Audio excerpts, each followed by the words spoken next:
हिमालय की गोद में एक ऐसा पहाड़ है जो रात को नीली रोशनी फेंकता है और जिंदा आत्माओं को अपने अंदर खींच लेता है। हमने उस छात्र की अंतिम रिकॉर्डिंग खोज निकाली है जिसने पहाड़ के भीतर आत्माओं का शहर देखा। क्या आप इस भयानक सच का सामना करने के लिए तैयार हैं? अगर हाँ, तो नीला दरबार को अभी सब्सक्राइब करें, इस वीडियो को लाइक करें और कमेंट में हमें अपना डर बताएं।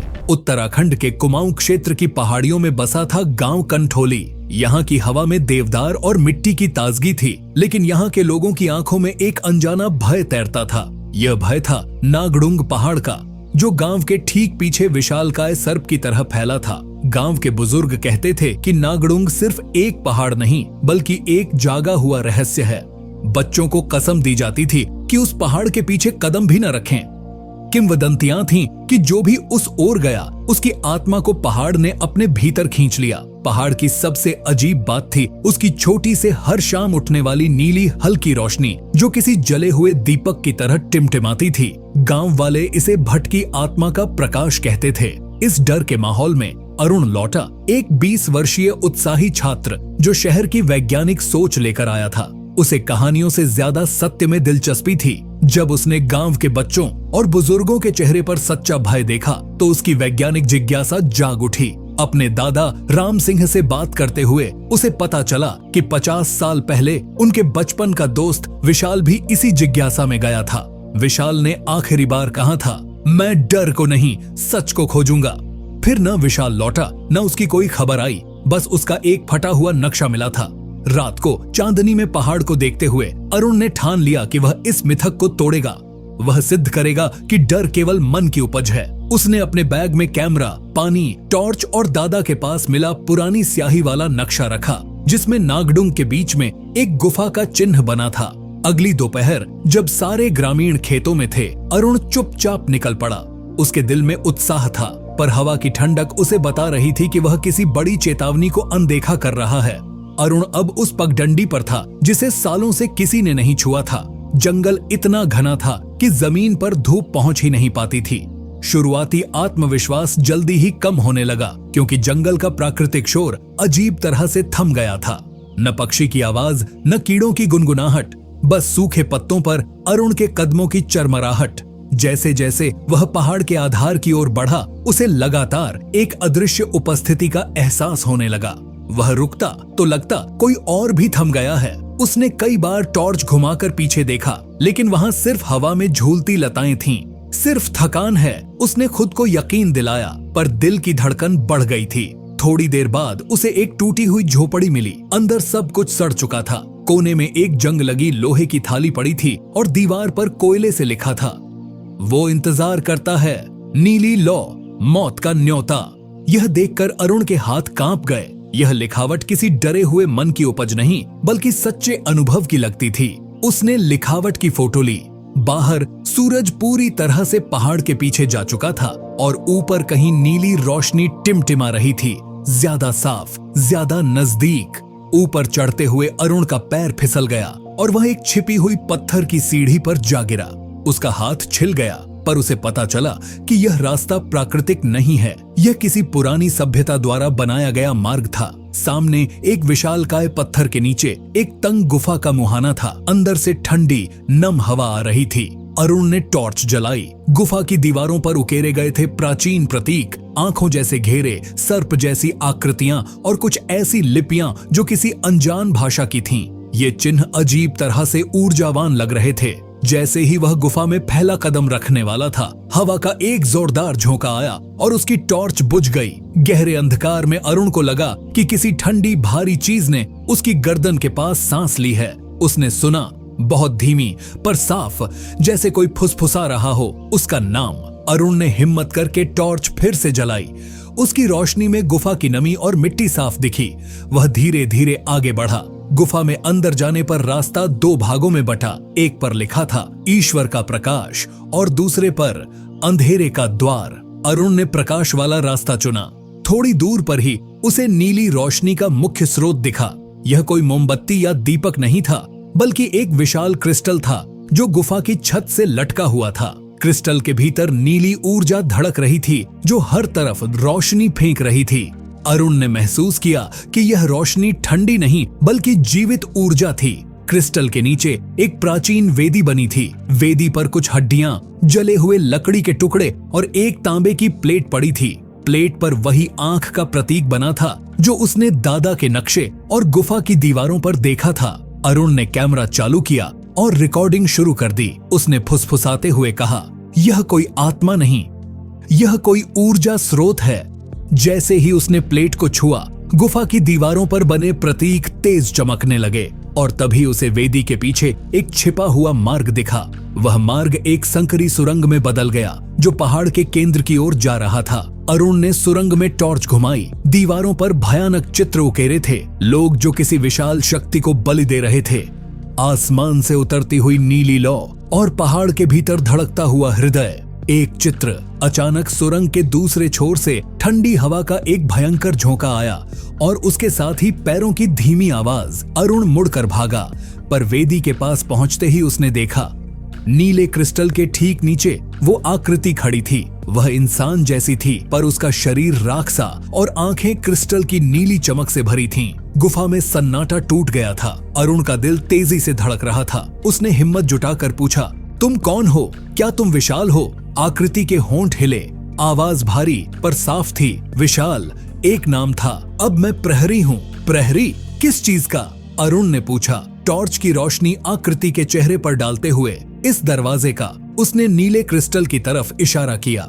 यह दरवाजा हमारी दुनिया और उस दुनिया के बीच का है। यह ऊर्जा केवल एक चीज के लिए है, जीवित आत्माओं को बांधने के लिए। अरुण को समझ नहीं आया किसने बांधा। सदियों पहले कनथौली के पुरखों ने। उन्होंने एक शक्तिशाली साधना की। वे मानते थे कि पहाड़ एक ईश्वर है और उसे जीवित रखने के लिए मानव आत्माओं की ऊर्जा चाहिए। जो भी इस गुफा में आता है उसकी आत्मा पहाड़ की शक्ति बन जाती है। अरुण ने कांपते हुए पूछा, तो जो भी यहाँ आया वह सब कहाँ है? प्रहरी ने अपना हाथ बढ़ाया और अरुण के माथे को छुआ। स्पर्श इतना ठंडा था कि अरुण की रीढ़ में कंपी दौड़ गई। एक झटके में अरुण के दिमाग में लाखों फुसफुसाहटें भर गईं। दर्द, डर और अनंत शांति की। उसने देखा विशाल को जो नीली रोशनी में विलीन हो रहा था। अरुण चिल्लाया, मुझे जाने दो, मैं यह रहस्य बाहर जाकर सबको बता दूंगा। प्रहरी ने सिर हिलाया, नहीं, अब तू भी इस सत्य को जान गया है और जो सत्य को जानता है वह लौटता नहीं। अब तू पहाड़ की याद है। तभी गुफा की जमीन कांपने लगी। नीले क्रिस्टल से ऊर्जा की लहरें निकलने लगीं। अरुण को लगा जैसे कोई विशालकाय शक्ति उसे अपने अंदर खींच रही है। गुफा कांप रही थी और पत्थरों के गिरने की आवाज आ रही थी। प्रहरी पीछे हट गया और वेदी के पास बने आंख वाले चिन्ह पर हाथ रखा। चिन्ह चमक उठा और क्रिस्टल की नीली रोशनी एक किरण बनकर जमीन पर पड़ी। जहां किरण पड़ी वहां जमीन धंस गई और एक काले भंवर जैसा दरवाजा खुल गया। अंदर कोई गहराई नहीं थी, बस धड़कता हुआ नीला धुंधल का। प्रहरी ने अरुण से कहा, यह है पहाड़ का हृदय, जिसने बलि देकर पहाड़ को जगाया था। वही रास्ता अब हर 100 साल में किसी जिज्ञासु को खींच लाता है। अब तू जा, वहां तू देखेगा तेरा सत्य। अरुण के पैरों में अब जबरदस्त खिंचाव महसूस हो रहा था। वह भागना चाहता था, पर उसके शरीर पर उसका नियंत्रण नहीं रहा। उसने अपने कैमरे की रिकॉर्डिंग को कसकर पकड़ा। उसकी अंतिम कोशिश थी कि सच गांव वालों तक पहुंचे। वह चिल्लाया, मैं यहाँ नहीं रहूंगा, मैं इंसान हूँ। प्रहरी ने मुस्कुराते हुए कहा, इंसान? यहाँ अब केवल आत्माएं रहती हैं। एक तेज हवा का झोंका आया और अरुण को उस नीले धुंधलके में धकेल दिया। उसने महसूस किया जैसे वह पानी में डूब रहा हो, लेकिन पानी ठंडा नहीं बल्कि ऊर्जा से भरा था। उसके शरीर की नस नस में एक अजीब कंपन होने लगी। जब आंखें खुलीं तो अरुण अब गुफा में नहीं था। वह एक विचित्र परिदृश्य में था। न जमीन थी, न आसमान, बस बहती हुई नीली बैंगनी रोशनी। वह तैर रहा था, लेकिन उसे डर नहीं लगा, क्योंकि अब वह डर को महसूस ही नहीं कर पा रहा था। उसका शरीर हल्का हो गया था। दूर कहीं उसे चमकते हुए आकार दिखे, जो शायद इमारतें थीं, पर ऊर्जा से बनी। यह आत्माओं का शहर था, नागढ़ुंग का हृदय। उसने अपने कैमरे की स्क्रीन देखी। स्क्रीन पर अब धुंध नहीं थी, बल्कि गांव के लोग दिख रहे थे। वे सब सामान्य काम कर रहे थे, लेकिन हर किसी के पीछे एक हल्की नीली छाया थी, उनकी आत्मा का हिस्सा, जो पहाड़ की शक्ति से जुड़ी हुई थी। अरुण को एहसास हुआ कि वह अब इस दुनिया में नहीं है। उसके शरीर की भौतिकता कम हो गई थी। वह अब हवा में तैर रहा था। नीली ऊर्जा उसे गाइड कर रही थी। वह आत्माओं के शहर की ओर बढ़ा। शहर चमकती हुई पारदर्शी सामग्री से बना था। वहां अनगिनत आकृतियां थीं, इंसान जैसी पर पारदर्शी। उनके भीतर नीली रोशनी धड़क रही थी। ये सब कंठौली के वे लोग थे जो दशकों पहले पहाड़ में विलीन हो गए थे।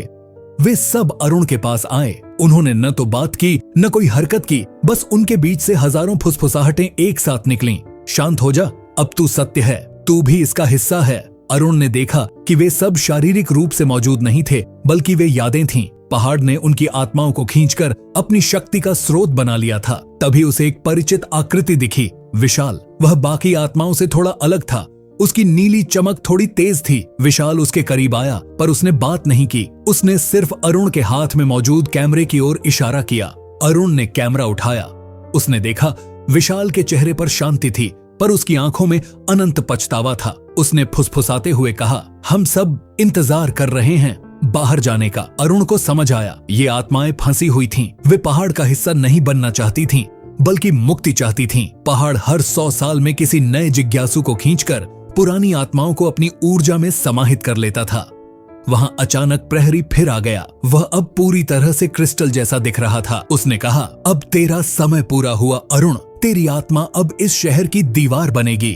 प्रहरी ने अरुण की ओर अपना हाथ बढ़ाया। नीली ऊर्जा की एक लहर अरुण के शरीर से टकराई। उसे लगा जैसे उसकी आत्मा को कोई खींच रहा है। दर्द और भ्रम के बीच अरुण ने अपने हाथ में कैमरे को महसूस किया। उसे याद आया कि प्रहरी ने कहा था कि कैमरा अब सिर्फ सच दिखाता है। अरुण ने एक अंतिम कोशिश की।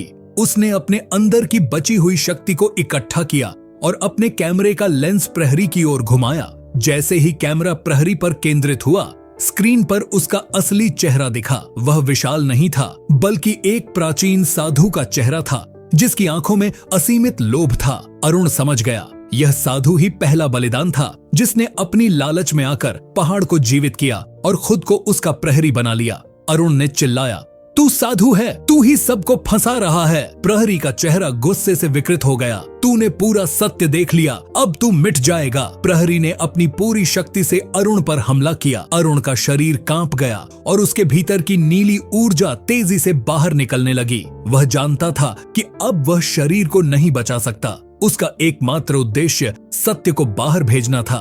उसने अपनी अंतिम शक्ति से कैमरे को चालू अवस्था में लॉक किया और उसे अपने से दूर नीली धुंध में फेंक दिया। वह जानता था कि भौतिक दुनिया में लौटने का यह सबसे छोटा रास्ता था। जा, सच बता, अरुण चिल्लाया। कैमरा नीले धुंधलके में तेजी से दूर चला गया। प्रहरी अरुण के पास पहुंचा। अब तेरा अंत है। और उसी क्षण अरुण का शरीर नीली रोशनी में फट गया। वह अब एक आत्मा बन चुका था, जो आत्माओं के शहर की अनगिनत यादों में विलीन हो गई। पहाड़ को अपना नया शिकार मिल गया था। सुबह हुई। कनथौली गांव के पास नागडुंग पहाड़ की तलहटी में एक चरवाहे को कीचड़ में दबा हुआ एक कैमरा मिला। कैमरा आधा टूटा हुआ था, पर रिकॉर्डिंग लाइट अब भी धीमी धीमी जल रही थी। कैमरा गांव के मुखिया के पास पहुंचा। मुखिया ने उसे दादा राम सिंह और कुछ बुजुर्गों की मौजूदगी में चालू किया। वीडियो में पहले जोरदार कंपन और आवाजें थीं, फिर अचानक अरुण का चेहरा दिखा। वह अब शांत था, पर उसकी आंखों में असीम भय था। उसकी आवाज अंतिम बार गूंजी, गांव वालों, यह पहाड़ जिंदा है। यह आत्माओं का पिंजरा है। यहाँ का प्रहरी, वह एक फंसा हुआ साधु है। यह प्रकाश, यह हमारी आत्मा की ऊर्जा है। जो भी यहाँ आया वह इसका हिस्सा बन गया। मैं लौट नहीं सका, पर मैं सच रिकॉर्ड कर रहा हूँ। मेरी आत्मा अब यहाँ है, इंतजार कर रही है अपनी मुक्ति का। फिर कैमरा झटके से गिरा और स्क्रीन पर नीली रोशनी छा गई और अंत में स्क्रीन पर प्रहरी का विकृत चेहरा झलक गया, एक क्षण के लिए जिसमें असीम लोभ दिख रहा था।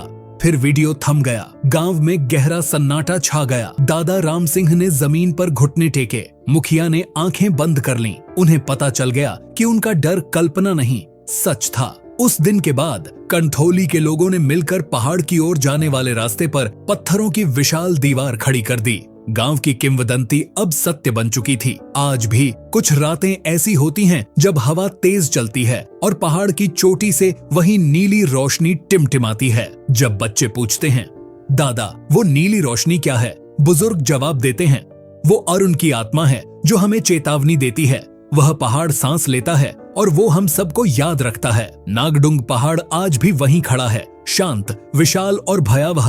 अब वह सिर्फ अगले जिज्ञासु का इंतजार करता है।